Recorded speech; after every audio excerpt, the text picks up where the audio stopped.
আসসালামু আলাইকুম দর্শক, শুভেচ্ছা নিন। আপনাদের সবাইকে স্বাগত জানাচ্ছি আমি কনক সরোয়ার আজকের অনুষ্ঠানে। শিরোনাম দেখে বুঝতে পারছেন, শহীদ ওসমান হাদির যে হত্যা, সেই হত্যার আগে আমাদের এটাকে আমি বলছি রাষ্ট্রীয় পরিকল্পনা। রাষ্ট্রীয় পরিকল্পনা কি অনেক বড় শব্দ, কিন্তু সার্বিক যে পরিস্থিতি, যেভাবে হত্যাকারী, আপনারা জানেন যে দুটি অস্ত্র সহ এবং একটি ডাকাতি মামলায় তাকে গ্রেপ্তার করা হয়েছিল। পরবর্তীতে সে জামিন পেয়ে 2 মাসের মধ্যে জামিন পেয়ে ঘটনাটি ঘটায়। তো এই সবকিছুর মধ্যে একটি যোগসূত্র খুঁজতে যে আমরা নিম্ন আদালত, উচ্চ আদালত, পুলিশের রিপোর্ট সবকিছু মিলিয়ে আমরা যেটি দেখলাম যে এটিকে আসলে রাষ্ট্রীয় পরিকল্পনা বলা ছাড়া অন্য কিছু বলার মতো কোনো সুযোগ নাই।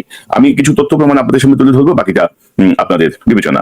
প্রথমে একটু বলতে চাই যে ধরেন শরীফ ওসমান হাদির যেই মাত্র 32 বছর বয়সে তার যেই রাজস্বিক বিদায়, তার যে রাজকীয় বিদায়, মানে একটি ছেলে, মানে যে কোনো বড় কোনো দলের সঙ্গে যুক্ত না, কিচ্ছু না, জুলাই বিপ্লবের অগ্রগামী ভূমিকায় ছিল, ইনকিলাব মঞ্চ নামে একটি রিসার্চ স্টাডি সার্কেলের মতো একটি সংগঠনের মুখপাত্র, তাকে কেন্দ্র করে এই যে লক্ষ লক্ষ মানুষের উপস্থিতি, এই উপস্থিতির মধ্যে ধরেন আমাদের কি বলবো, অহংকারী, পায়াভারী, শক্তিশালী রাজনীতিবিদদের মুখে চুনকালি দিয়ে দিয়েছে যে মানুষের ভালোবাসা পাওয়ার জন্য যে মানে বহু বড় দলের বহু বড় নেতা হতে হয় না, মানুষের ভালোবাসা যে ঐশ্বরিক এবং এটা যেভাবেই আসে, এই বিষয়টি আমি তো রাজনীতিবিদদের যাদের চেহারা দেখলাম, যাদের বক্তব্য শুনলাম, মোটামুটি এই বিষয়টি নিশ্চিত।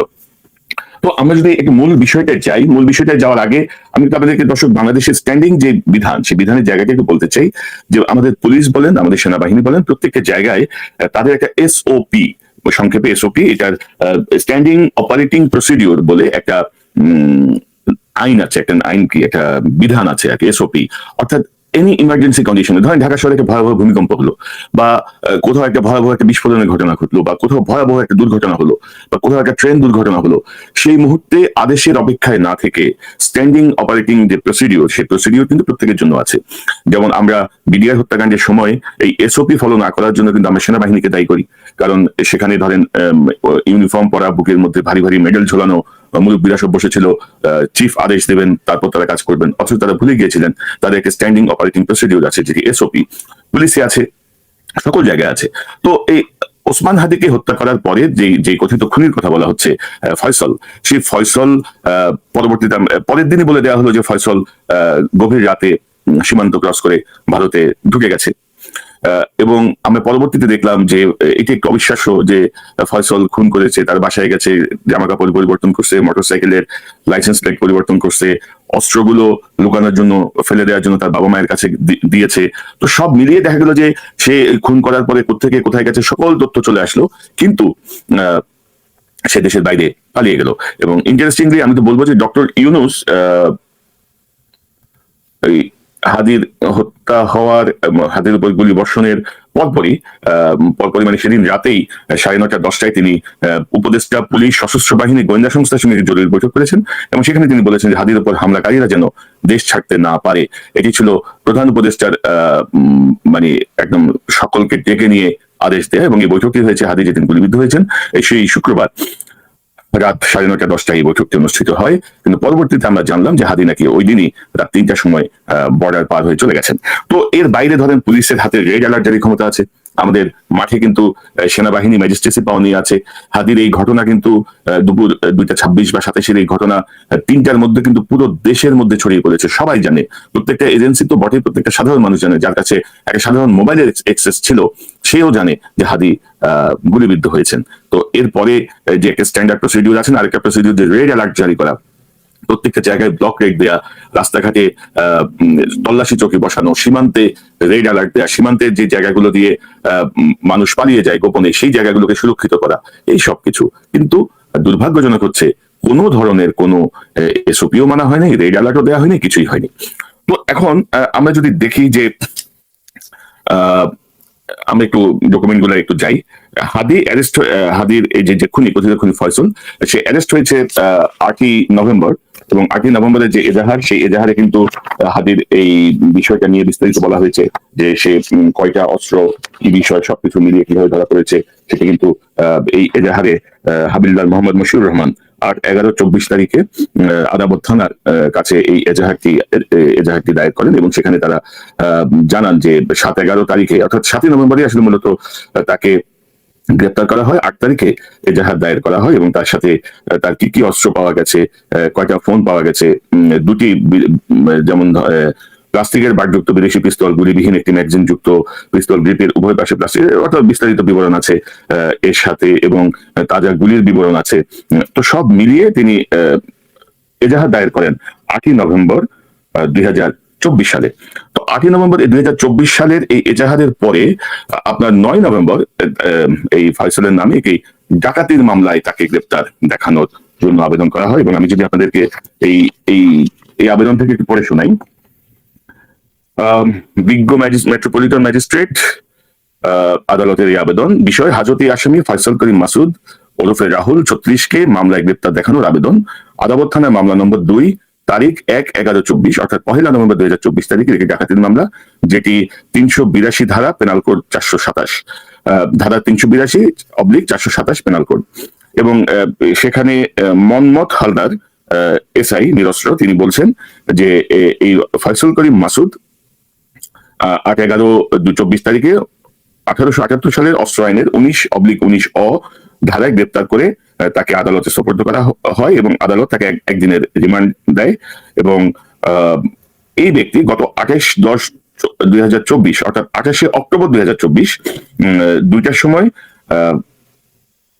ডাকাতি করার জন্য মামলার বাদী, মানে এই মামলা, এটা নিয়ে একটি মামলা হয়েছিল ডাকাতি মামলা, সেই মামলার বাদীকে প্রাণনাশের হুমকি দিয়ে 17 লক্ষ টাকা ছিনিয়ে নেওয়ার সময় সে বাধাপ্রাপ্ত হয় এবং 2টি মোবাইল ফোন ভাঙচুর করে 60,000 টাকা ক্ষতি সাধন করে। আসামির বিরুদ্ধে বর্ণিত মামলায় এজাহারে আনিত অভিযোগের সত্যতা, সপক্ষীয় সাক্ষ্য প্রমাণ রহিয়াছে। এমত অবস্থায় হাজতে উক্ত আসামিকে সূত্র মামলায় গ্রেপ্তার দেখানো প্রয়োজন, অর্থাৎ তাকে অস্ত্র মামলার পরে এই ডাকাতি মামলা যেটি রুজু করা হয়েছিল 1 নভেম্বর, সেই মামলায় তাকে গ্রেপ্তার দেখানো হয়, গ্রেপ্তার দেখানোর আবেদন করা হয় এবং সেই আবেদন মঞ্জুর করা হয়। তো এরপরে আমি যদি আপনাদেরকে দেখাই, একদিনের রিমান্ড, আপনি দেখেন 2টি অস্ত্র সহ ধরা পড়লো, তাকে দেওয়া হলো একদিনের রিমান্ড। এবং 2 মাস, অর্থাৎ 9 নভেম্বর থেকে 9 ডিসেম্বর, 9 ডিসেম্বর থেকে 9 জানুয়ারি, 20শে জানুয়ারি সিএমএম এর তার জন্য বেল পিটিশন করা হয় সিএমএম আদালতে। এবং সিএমএম আদালতের যে বেল পিটিশন, সেখানে আমি যদি আপনাদেরকে পড়ে শোনাই, যেটি হচ্ছে ডাকাতি মামলার, এটি হচ্ছে ডাকাতি মামলার জামিন আবেদন। জামিন আবেদনে বলা হচ্ছে, হাজতি আসামির পক্ষে জামিনের আবেদন। দরখাস্তকারী আসামির পক্ষে বিনীত নিবেদন এই যে, মামলার আসামি একজন সহজ সরল নির্দোষ ব্যক্তি বটে। উক্ত মামলায় আসামি সম্পূর্ণভাবে পরিস্থিতির শিকার বটে। উক্ত মামলায় আসামি গত 14/11/2024 তারিখ হতে জেল হাজতে মানবেতর জীবনযাপন করতেছে। 14 তারিখ কেন বুঝলাম না, সে তো 8 তারিখ থেকে অ্যারেস্ট। উল্লেখিত মামলায় আসামিকে ঘটনাস্থল হইতে গ্রেপ্তার করা হয়নি, আসামির নিকট হতে কোনো কিছু উদ্ধার করা হয়নি বটে। আসামির অবর্তমানে তার স্ত্রী, শিশুকন্যা, সন্তান ও বৃদ্ধ বাবা মা অনাহারে জীবন অতিবাহিত করিতেছেন বটে। আসামিকে জামিন দিলে পলাতক হবে না, নিয়মিত বিজ্ঞ আদালতে হাজিরা প্রদান করবে বটে। এবং এখানে আপনারা দেখবেন এই অ্যাপ্লিকেশনের বাম দিকে এই জায়গাটায় ম্যাজিস্ট্রেটের একটা নোট, ম্যাজিস্ট্রেট লিখছেন যে আসামি দীর্ঘ 2 মাসের ঊর্ধ্বকাল হাজতবাসে আছেন। আসামির নামে আসামির কাছ থেকে কোনো চোরাই মাল উদ্ধার নেই, পূর্বের কোনো মামলা নেই। আপনি দেখেন তার নামে কিন্তু অলরেডি ডাকাতিটা হচ্ছে, তাকে শোন অ্যারেস্ট দেখানো হয়েছে, ডাকাতির মামলায় তাকে অ্যারেস্ট দেখানো হয়েছে এই মামলাকে বাদীর হিসেবে। কিন্তু ম্যাজিস্ট্রেট লিখছেন যে তার নামে পূর্বের কোনো মামলা নেই। এটা হচ্ছে এই পাশের আমাদের নিচের অংশটুকু হচ্ছে ম্যাজিস্ট্রেটের নোট। এরপরে আপনারা যান সিএমএম এর যে আদেশ, সিএমএম এর যে হাতে লেখা যে আদেশ, সিএমএম এর নাম হচ্ছে, আমি যদি সিএমএম এর নামটা বলি, সিএমএম এর নাম হচ্ছে পার্থভদ্র। এই পার্থভদ্র সাহেব মেট্রোপলিটন ম্যাজিস্ট্রেট, তিনি লিখছেন তার নোটশিটে 20/1/2025 তারিখে, অর্থাৎ এই জামিন আবেদনের পরে তিনি এই নোটশিটে লিখছেন যে আবেদন মতে নথি উপস্থাপন করা হলো, বিজ্ঞ কৌশলী হাজতি আসামি ফয়সাল করিম মাসুদের পক্ষে জামিন আবেদন করে জানান যে আসামি দীর্ঘ 2 মাসের অধিক ইত্যাদি ইত্যাদি রয়েছে, জামিনকালে পলাতক হবে না, যথেষ্ট জিম্মাদার দিবে। রাষ্ট্রপক্ষ জামিনের ঘোর বিরোধিতা করেন, আসামি জামিনে গেলে পলাতক হবে মর্মে জানায়। দেখিলাম, উভয় পক্ষের বক্তব্য শুনলাম, নথি পর্যালোচনা করিলাম। নথি পর্যালোচনায় দেখা যায় যে আসামি 2 মাসের অধিককাল হাজতবাস, আসামির নিকট হতে কোনো চোরাই মাল উদ্ধার হয় নাই, পিসিপিআর এ কোনো মামলা নাই। সার্বিক বিবেচনায় আসামিকে বিজ্ঞ কৌশলী ও একজন স্থানীয় এনআইডি কার্ডধারীর ব্যক্তির জিম্মায় অর্থাৎ আমি যদি আপনাদেরকে দেখাই, কার্ডধারী ব্যক্তির জিম্মায় পুলিশ রিপোর্ট দাখিল করা পর্যন্ত 500 টাকা বন্ডে জামিন মঞ্জুর করা হলো আমার কথিত মতে লিখিত, এবং পরে একটা জামিনের বন্ড দেওয়া হয়। এবং আপনি যদি দেখেন দর্শক, আপনাদেরকে যদি আমি একটু বলি, এই যে ধরেন সিএমএম এর যে প্রথম আদেশে তিনি বলছেন যে নথি পর্যালোচনা করিলাম। এই যে নথি পর্যালোচনা করলেই কিন্তু তার কাছে চলে আসার কথা যে এই ব্যক্তির নামে 2টি অস্ত্র সহ একটি মামলা আছে, কিন্তু তিনি সেখানে লিখছেন যে নথি পর্যালোচনা করিলাম, তাহার নামে অন্য কোনো মামলা না। অর্থাৎ পিসি এবং পিআর, পিসি হচ্ছে পুলিশ ক্লিয়ারেন্স এবং পিআর হচ্ছে পুলিশ রেকর্ড, তার নামে অন্য কোনো মামলা নাই। তো এই যে পার্থ ভদ্র মেট্রোপলিটন ম্যাজিস্ট্রেট যিনি জামিন দিলেন, এই ম্যাজিস্ট্রেটের সব মামলাতে জামিন দেওয়ার এখতিয়ার আছে, এটা হচ্ছে সকল বিচারকের ইনহেরেন্ট পাওয়ার। বিচারক যদি মনে করেন জামিন দিতে পারেন, নাও দিতে পারেন। সচরাচর এই জাতীয় ক্ষেত্রে কোনো জামিন হয় না যদি উপরের দিক থেকে কোনো নির্দেশ না আসে। এবং উপরের দিক থেকে নির্দেশ আসার কারণ তার নামে যে অস্ত্র মামলা হয়েছে, 2টি অস্ত্র সহ যে তাকে গ্রেপ্তার করা হয়েছে, সে যে একদিনের রিমান্ডে ছিল, সকল ধরনের কাগজ কিন্তু ওই মামলার নথির মধ্যে থাকার কথা।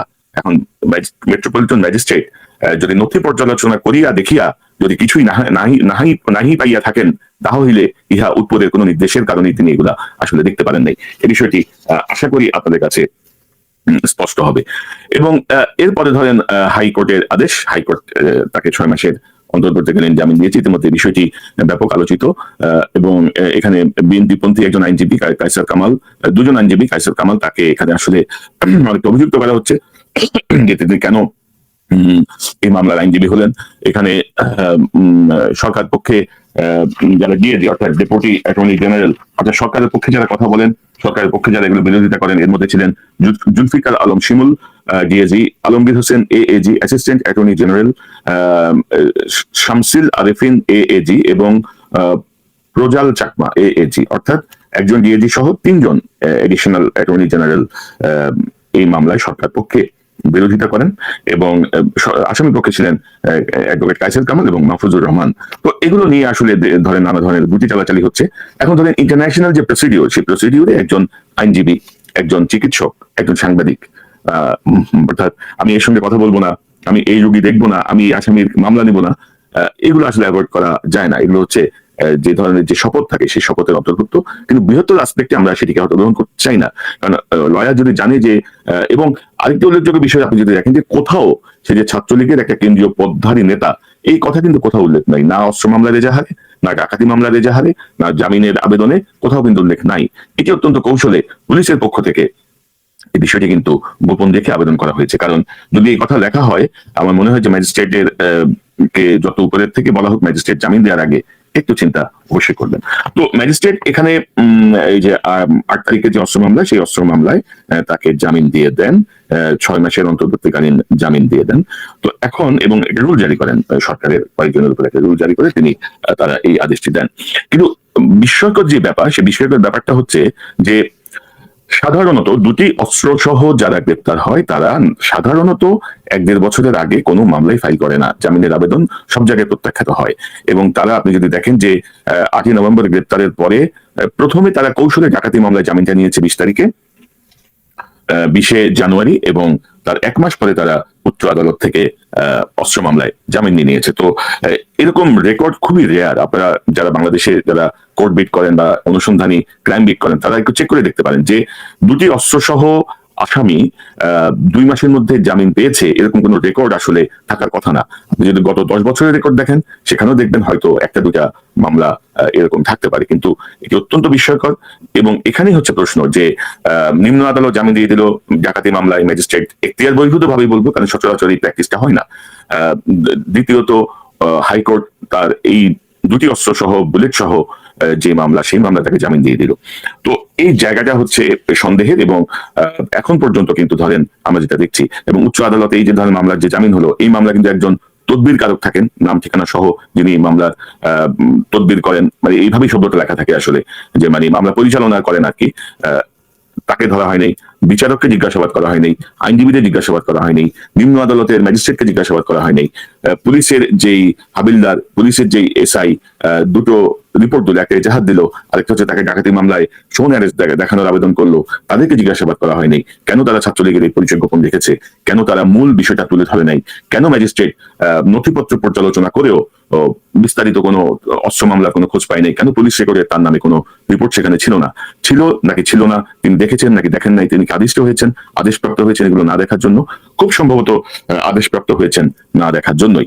তো এর পরবর্তী যে কাগজটা আমি আপনাকে দেখাবো, এটা হচ্ছে বেল বন্ড। বেল বন্ড মানে হচ্ছে হাইকোর্ট থেকে যখন জামিন আদেশ নিম্ন আদালতে যায়, তখন এই একটা জামিন নামা নিম্ন আদালতকে দিতে হয়, অর্থাৎ হাইকোর্টের জামিন আদেশটা ভ্যালিডেট হয় নিম্ন আদালতে। এবং হাইকোর্টের আদেশেও এই কথাটা লেখা আছে যে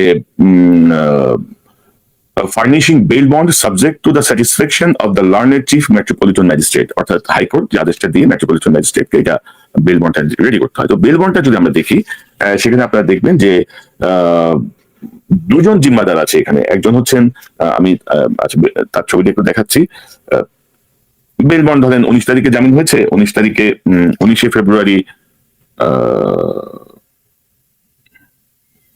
এই জামিনটা হচ্ছে তার ডাকাতি মামলার জামিন, আদালত থানার যে মামলা, সেই মামলার জামিন, সেই মামলার জামিন নামা এবং ডাকাতি মামলার জামিন নামা, এবং হাইকোর্টের এই আদেশের পরবর্তীতে জামিন নামা দিয়ে তাকে অনেকটা গোপনে, অত্যন্ত দ্রুততার সাথে গোপনে বের করে দেওয়া হয়। এবং এই জামিন নামায় আমরা যেটা দেখছি যে এই ভদ্রলোক আইনজীবী, এই ভদ্রলোক তার জামিনে আছেন, জামিন জিম্মাদার আহমেদ আলী, এবং আরেকজন জিম্মাদার আছেন তার, এখানে তার নাম হচ্ছে, আমি যদি দেখাই, যে মোহাম্মদ পারভেজ সর্দার, পিতা আবু কালাম, সালাম সর্দার রোড, থানা কামরাঙ্গীরচর, ঢাকা। তো এদের কাউকে কি পর্যন্ত জিজ্ঞাসাবাদ করা হয়েছে? আমি তো এই জাতীয় কোনো তথ্য এখন পর্যন্ত পাইনি। এবং আপনি যদি দেখেন আমাদের আইন উপদেষ্টা, যার দিকে আসলে সন্দেহের দিকটা অনেক বেশি এবং তাকে নিয়ে অনেক কথা বলা হচ্ছে, আসলে আসিফ নজরুল ব্যাপারে আমার ব্যক্তিগত কোনো ক্ষোভ নাই, কিন্তু আইন উপদেষ্টা যখন আইন বহির্ভূত কাজ করেন, আইন উপদেষ্টা যখন দেশের স্বার্থ বাদ দিয়ে অন্য দেশের স্বার্থে তার কিছু কাজের বিষয়টি সামনে চলে আসে, তখন তাকে ক্ষমা করার কোনো সুযোগ নাই, তাকে ছাড় দেওয়ার কোনো সুযোগ নাই। এবং আসিফ নজরুল আবার 14ই ডিসেম্বর একটা স্ট্যাটাস দিয়েছেন তার ফেসবুকে, আমি যদি আপনাদের একটু পড়ে শোনাই। ওসমান হাদির উপর গুলিবর্ষণের অভিযোগ, যার বিরুদ্ধে সেই ফয়সল করিম মাসুদকে র্যাব গ্রেপ্তার করেছিল গত বছর, এরপর জামিন হয়েছে হাইকোর্ট থেকে। হাইকোর্ট বিচারিক কাজে স্বাধীন একটি প্রতিষ্ঠান, হাইকোর্টের উপরে আইন মন্ত্রণালয়ের কোনো নিয়ন্ত্রণ পৃথিবীর কোনো দেশে থাকে না, বাংলাদেশেও নেই। সেখানে মাসুদের জামিন হওয়ার সাথে সাথে আইন মন্ত্রণালয়ের কোনো সম্পর্ক ছিল না। ফয়সল করিম মাসুদ গত বছর জামিন পেয়েছিল অস্ত্র মামলায়। হাইকোর্টে অস্ত্র মামলায় জামিন সহজে হওয়ার কথা নয়, এটি তখনই হতে পারে যখন প্রভাবশালী আইনজীবীরা এসব মামলায় জামিন দেওয়ার পক্ষে অবস্থান নেন। এই আইনজীবীরা অধিকাংশই বড় বড় রাজনৈতিক দলগুলোর নেতা। অভিযোগ রয়েছে তাদের প্রভাবে এসব জামিন হওয়া সহজতর হয়। হাইকোর্ট ঐতিহাসিকভাবে জামিনের বিষয়ে উদার থাকেন, তবে কখনো কখনো এই উদারতায় বিচারিক বিবেচনা কতটা হয়েছিল তা আমি কয়েক মাস আগে প্রশ্ন তুলেছিলাম। এই জন্য এক শ্রেণীর আইনজীবীদের পক্ষ থেকে আমার পদত্যাগ পর্যন্ত দাবি করা হয়েছিল। আশ্চর্য বিষয় হচ্ছে, কেউ কেউ এসব মামলার জামিনের জন্য উল্টো আমাকে বা আইন মন্ত্রণালয়কে দায়ী করে প্রকৃত সত্যকে আড়াল করে রাখে। এসব প্রশ্নবিদ্ধ জামিনের সাথে আসলেই যারা জড়িত তাদের জবাবদিহিতার বাইরে থেকে যান, নির্বিঘ্নে তাদের কাজ চালিয়ে যান। হাদির উপর আক্রমণকারীর জামিন হওয়ার পেছনে তাই এসব অবিবেচকদেরও দায় রয়েছে। অর্থাৎ আসিফ নজরুলের স্ট্যাটাসে আপনাদের মনে হতে পারে আসিফ নজরুল আগের সমালোচকের ভূমিকা আছেন, সাংবাদিকের ভূমিকা আছেন, কলামিস্টের ভূমিকা আছেন। তিনি লিখছেন যে ইহা ঠিক হচ্ছে না, ইহা অবিবেচক কাজ, এটা এই জাতীয় ধরেন জ্ঞানগর্ভ কথা তিনি বলছেন। অথচ গত 16 বছরে হাসিনার দ্বারা আমাদের উচ্চ আদালত, আমাদের নিম্ন আদালতের যে ক্ষতিগ্রস্ততা, আমাদের যে খেয়াল খুশি মতো বিচারটাকে যে পকেটে ঢুকিয়ে ফেলা হয়েছিল, বিচারটাকে যে ইচ্ছা মতো ভাবে ব্যবহার করা হয়েছিল, সেই জায়গাটা ঠিক করার দায়িত্ব ছিল আসিফ নজরুলদের। এখনো হাসিনা আমলের নিয়োগ পাওয়া 62 জন বিচারক হাইকোর্টে বহাল তবিয়তে বসে আছেন, এবং কিছু অতি নিম্ন শ্রেণীর বিচারক, মানে জানোয়ার প্রকৃতির বিচারক, যারা হাসিনার পাঁচাটা কুকুর, তাদেরকে সরাতেও এই আইন মন্ত্রণালয়ের, এই প্রশাসনের 6-7 মাস সময় লেগেছে, এবং এটা আপনারা সবাই ইতিমধ্যে জানেন। এবং তাদেরকে খুব বিনয়ের সাথে তাদেরকে উচ্চ আদালত থেকে সরানো হয়েছে।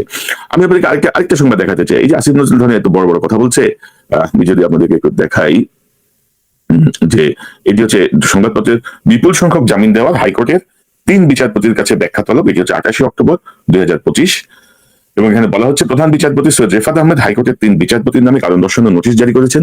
এই 3 বিচারপতি হলেন বিচারপতি মুস্তফা জামান ইসলাম, বিচারপতি আবু তাহের মোহাম্মদ সাইফুর রহমান, বিচারপতি মোহাম্মদ জাকির হোসেন। নোটিশে বলা হয়, নোটিশে তাদের 3 দিনের মধ্যে স্বল্প সময়ে বিপুল সংখ্যক জামিন আদেশ জারি করার কারণ ব্যাখ্যা করতে বলা হয়েছে। এবং এখানে দেখা যায় যে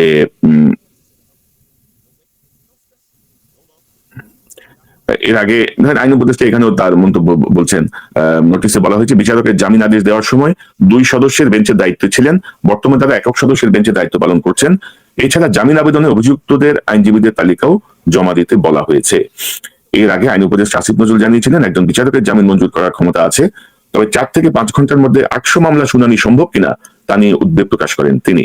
হাইকোর্টের অনলাইন কার্যতালিকা অনুযায়ী বিচারপতি মোহাম্মদ জাকির হোসেন এবং বিচারপতি KM রাশিদুজ্জামান রাজার বেঞ্চ 4 সেপ্টেম্বর 2টা থেকে 4:15-র মধ্যে 611টি জামিন আদেশ মঞ্জুর করেন। ওই দিন বেঞ্চ 1104টি আবেদনের শুনানি করে 768টি মামলায় আদেশ দেয়। 24 সেপ্টেম্বর বিচারপতি মোস্তফা জামান ইসলাম, বিচারপতি ইউসুফ আব্দুল্লাহ সুমনের অবকাশকালীন বেঞ্চের কার্যতালিকা অনুযায়ী সকাল 11টা থেকে দুপুর 2টা পর্যন্ত 1141টি জামিন আদেশ মঞ্জুর করে। বেঞ্চ 1650টি আবেদনের শুনানি করেছে এবং 1228টি মামলার রায় দিয়েছে। তো এই যে 28শে অক্টোবর 2025-এর এই যে ব্যাখ্যা তলব, এই ব্যাখ্যা তলবের কোনো ব্যবস্থা কি হয়েছে নাকি সেটি আমলাতান্ত্রিক পদ্ধতিতে চলছে? কেউ কেউ বলেন যে প্রধান বিচারপতির এই শোকজ করার কোনো এখতিয়ারই নাই, প্রধান বিচারপতি চাইলে বরখাস্ত করতে পারেন, প্রধান বিচারপতি চাইলে তাদেরকে বাধ্যতামূলক অবসরের সুপারিশ করতে পারেন, তাদেরকে অন্য পানিশমেন্ট বেঞ্চ নিয়ে নিতে পারেন, কিন্তু তাদেরকে কারণ দর্শাও এই যে দেখেন ওটারও তো কিছু হয়নি। আসিফ নজরুল আসলে ক্ষমতায় যে বসে লেমন জুস খাচ্ছে, ললিপপ চুষে খাচ্ছে, কাজটাকে এইসব সমালোচনার জন্য। এবং দর্শক আমি যদি আপনাদেরকে বলি যে এই ঘটনার পরপর, অর্থাৎ আপনারা যদি দেখেন যে এই ঘটনায় হাদির মৃত্যু সংবাদ ঢাকায় আসার পরপরই কিন্তু একটি বিক্ষুব্ধ অবস্থার সৃষ্টি হয়। প্রথম আলো এবং ডেইলি স্টারের উপর ভাঙচুর হয়েছে, হামলা হয়েছে। যদিও আমরা কেউই এই জাতীয় হামলাকে সমর্থন করি না, বিশেষ করে গণমাধ্যম বা মিডিয়া হাউসের উপরে এই হামলাকে আমরা সমর্থন করি না, কিন্তু এই গণমাধ্যমও তো ধরেন যেভাবে হাসিনার ফ্যাসিজমকে তারা লালন পালন করেছে, পোষণ করেছে, যেভাবে বাংলাদেশকে জঙ্গি রাষ্ট্র বানানোর তৎপরতায় ছিল, মানুষের খবর ছিল।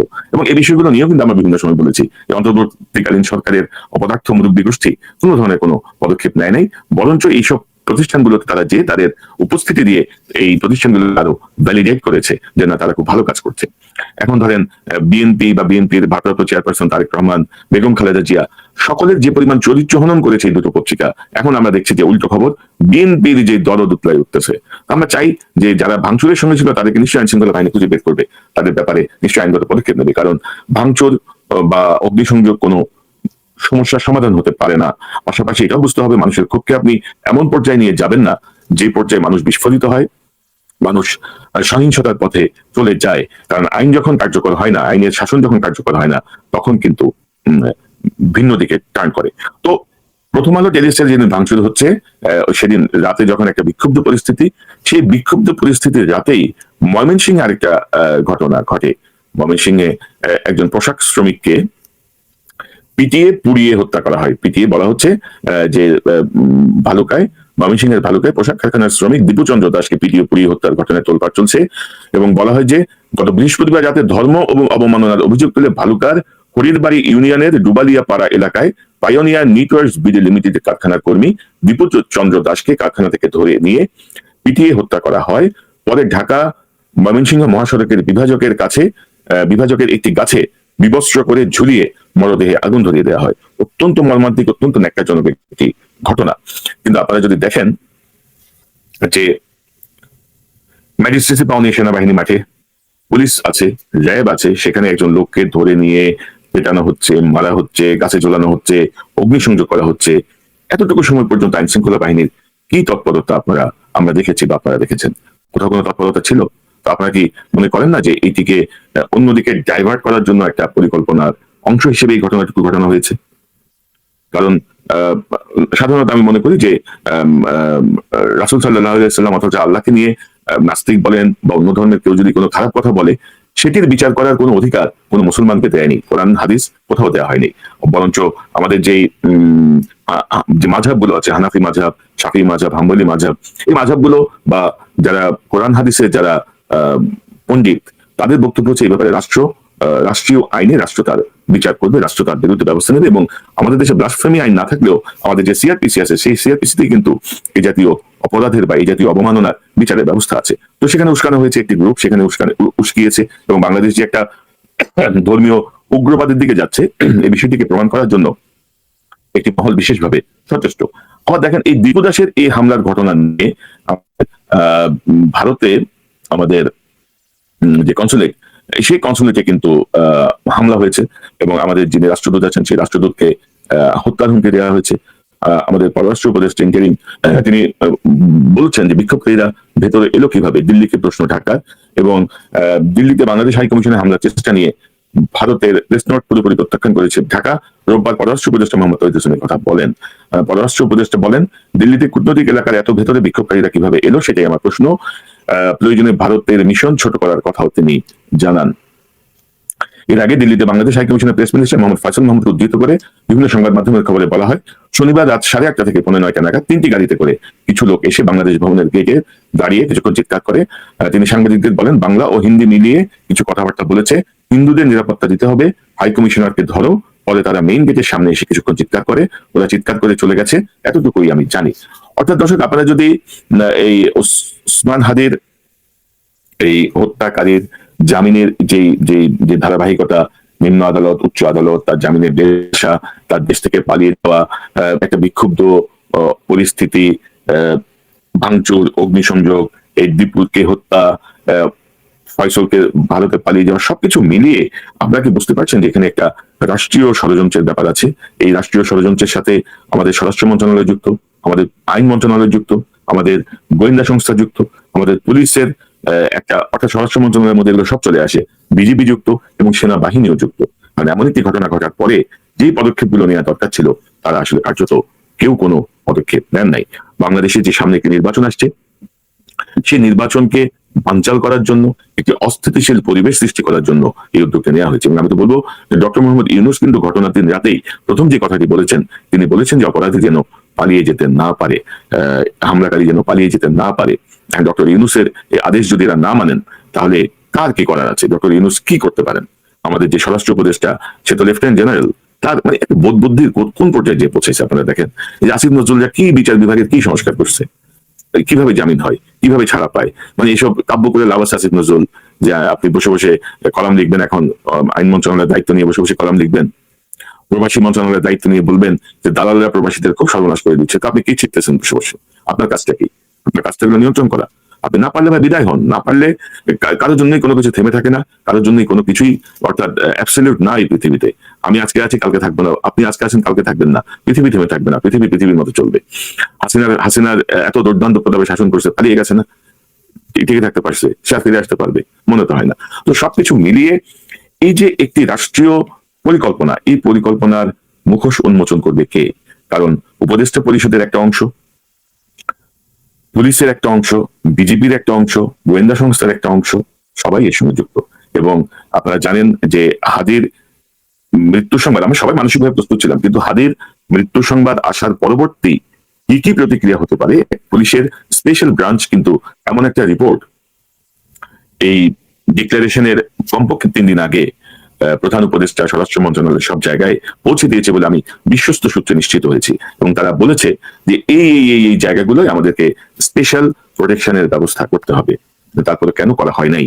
সরকারের মধ্যে একটা অংশ চাচ্ছে যে একটা বিশৃঙ্খল পরিবেশ তৈরি হোক, একটা অরাজক পরিস্থিতি তৈরি হোক, যেন নির্বাচন পিছিয়ে যায়, যেন একটা বেহাল অবস্থা লাগে, ভারতের সাথে একটা ভেজাল লাগানো, এমন একটা টানাপোড়েন সৃষ্টি করা যেন দেশ অন্যদিকে টার্ন করে, এই জাতীয়।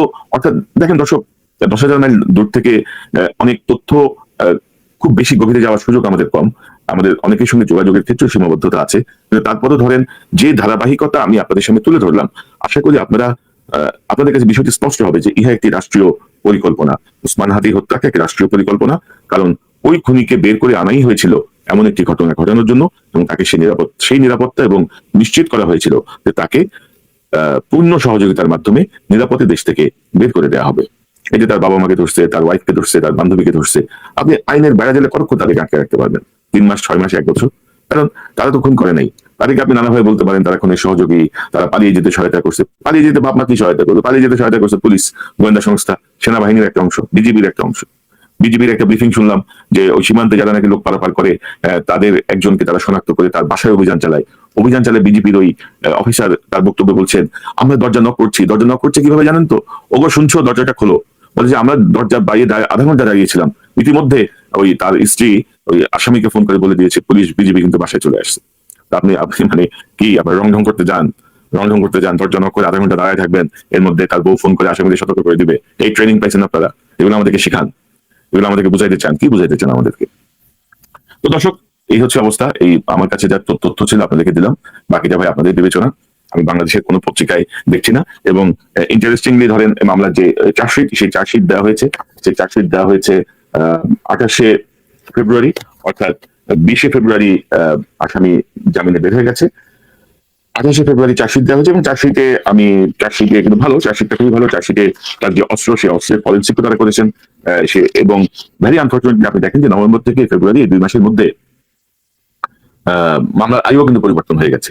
মামলার আয়ু পরিবর্তন না হলে হয়তো চার্জশিট আমরা আরো আগেও পেতে পারতাম। তো মামলার আয়ু এই 2 মাসের মধ্যে কেন পরিবর্তন হবে? এরকম একটা দুটি অস্ত্র সহ যে আসামি ধরা পড়লো, সেই মামলা আয়ু পরিবর্তন হয়ে গেছে। আয়ু পরিবর্তন হলে নতুন আয়ের দায়িত্ব নিয়ে আবার কিন্তু প্রথম থেকে শুরু করতে হয়, ঘটনাস্থল পরিদর্শন থেকে শুরু করে সকল কিছু মিলিয়ে প্রচুর সময় চলে যায়। তারপরেও আমি দেখছি যে এই যে চার্জশিট, সেই চার্জশিটে কিন্তু সেই অস্ত্রের ফরেন্সিকও করা হয়েছে এবং মোটামুটি ভাবে এটি নিশ্চিত যে এটি ফয়সাল করিম মাসুদের ব্যবহৃত অস্ত্র এবং সে সন্ত্রাসী। তো দর্শক, বিবেচনা আপনাদের, আমার আর কিছু বলার নেই। আমার কাছে যে তথ্যগুলো ছিল আপনাদের সামনে তুলে ধরলাম। সুশীলদের অনেক কথা শুনতে পারেন। সুশীল জায়গা এখন সরকারে বসে আছে। বিপ্লবের সঙ্গে সম্পর্কহীন কিছু ধান্দাবাজ গ্রুপ সরকারে বসে আছে এবং তার মধ্যে আসিফ নজরুল, রেজওয়ানা, স্বরাষ্ট্র উপদেষ্টা সহ একটা গং, মানে কি বলবো রে ভাই, ভয়ঙ্কর অবস্থা করে ফেলতেছে। তারপরে দেখেন এই যে এই যে ওসমান হাদি হত্যাকাণ্ডের সঙ্গে আরেকটা অ্যাঙ্গেল হচ্ছে এই যে বিডিআর যে রিপোর্ট সাবমিট করা হয়েছে, সেই রিপোর্ট নিয়ে প্রত্যেকটা টেলিভিশন, প্রত্যেকটা পত্রিকা, প্রত্যেকটা অনলাইন মাধ্যম সোচ্চার ছিল, নানা বিশ্লেষণ হচ্ছিল, নানা কাজ হচ্ছিল। ওসমান হাদির এই হত্যায় কিন্তু সেটি সাবসাইড হয়ে গেছে, সেটি আড়ালে চলে গেছে। এবং এই বিডিআর হত্যার যে রিপোর্ট, সেই রিপোর্টের অন্যতম অভিযুক্ত বর্তমান আইজিপি, অন্যতম অভিযুক্ত বর্তমান স্বরাষ্ট্র উপদেষ্টা। আপনি কার কাছে বিচার চাইবেন? অপরাধীর কাছে বিচার চাইবেন? অপরাধী পরিস্থিতি শান্ত করবে? এই প্রথম আলো ডেইলি স্টারের ঘটনা, ভালুকায় এই যে হিন্দু ধর্মের যে দীপু, তাকে যে পুড়িয়ে হত্যার যে হত্যা করা, এগুলোর পেছনে কি আপনি মনে করেন না যে পুলিশের কোনো সংযোগ আছে, স্বরাষ্ট্র মন্ত্রণালয়ের গোয়েন্দা সংস্থার সংযোগ আছে? তারা একটা অরাজক পরিস্থিতি সৃষ্টি করতে চাচ্ছে নিজেদেরকে রক্ষা করতে। আর খোদা বক্সের কথা কি বলবো? খোদা বক্স বোনায় ডক্টর ইউনূসের তাবিজ করছে, তাবিজ করে কালো জাদু করতে পারে। খোদা বক্সের নিয়ে এত কথা বলা হচ্ছে, খোদা বক্সের তো ছাড়বে না ইউনূস। খোদা বক্সের পিএস হচ্ছে আবার বর্তমান আইজিপির মেয়ে। মানে একটা অদ্ভুত রকমের মানে পারিবারিক পরস্পর পিঠ চুলকানি পরিষদ তৈরি হয়েছে। এক গ্রুপ এনজিও, এক গ্রুপ চিটাগাং, এক গ্রুপ ওনার খাতিদের, এক গ্রুপ ওনার চাচা, এক গ্রুপ ওনার বেয়াই, এক গ্রুপ ওনার তালই, সবাই নিয়ে এক ঠাট্টামশ করার শাসন চালু করছেন বিপ্লবী সরকারের নামে।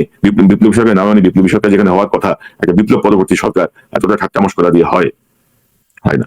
দর্শক, এই প্রত্যেকটা বিষয় বিভিন্ন সময় বিভিন্ন ভাবে আমি অন্তত আমার চ্যানেল থেকে অত্যন্ত পজিটিভলি তুলে ধরার চেষ্টা করেছি। আপনারা যদি বুঝলেন ভালো, ওই যে বুঝলে বুঝপাতা, না বুঝলে তেজপাতা, কিছু করার নেই।